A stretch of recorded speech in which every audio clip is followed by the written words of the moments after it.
So you don't have a picture of how it looks when you found your injured dog? No, Your Honor. I believe Okay, the so then fence was all of this repaired. is useless.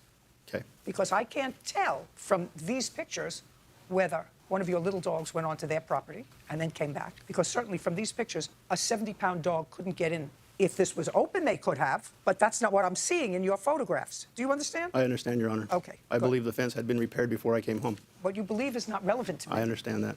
And you asked for the animal control report. I'd like to see it. I have my version of the report as well, if you would like. I'm going to us read see that it in a as well. minute.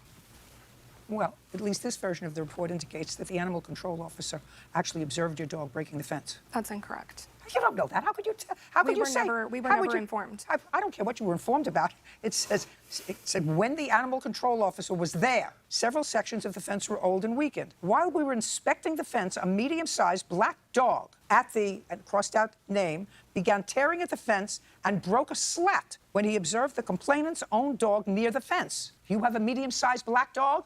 That is correct. Right. You don't have any animus towards this animal control officer. He doesn't even know who you are. You want to show me your version of the report? I do, yes. Good. I just read you this version of the Yes. report. This was left on my doorstep. What? Yes, that's when animal control came 9 days later, mind you.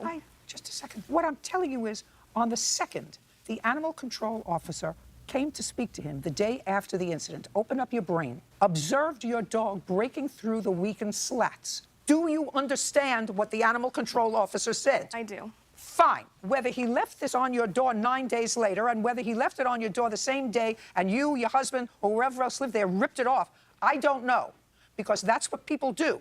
Please contact us about your dog. I don't know how nothing on there that mentions anything about the dog bite or anything. Want to read the report? I understand what you're saying.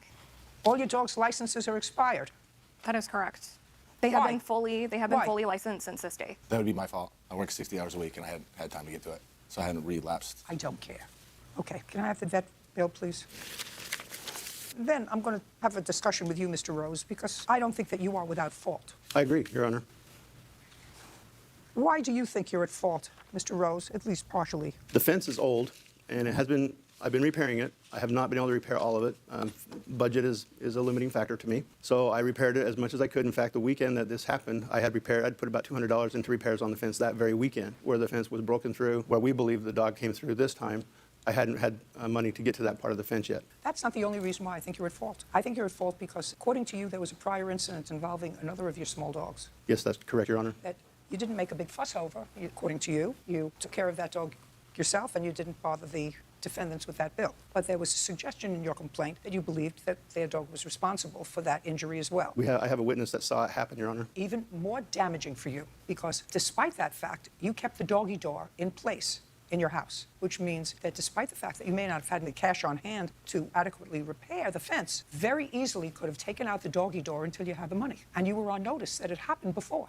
You knew that your little dogs could go outside and her big dogs had the capacity to hurt them. And if it were my dogs, my small dogs, I would have closed off the doggy door and walked my dogs on a leash. And the people in my house wouldn't have been lazy and taken the two little dogs out, because the two little dogs aren't smart enough not to run over to them. That's what they do. That's what dogs do. Exactly. The grown-ups who were in charge of taking care of them, especially when there are small ones and big ones who live next door and know that they could be trouble, you have to keep them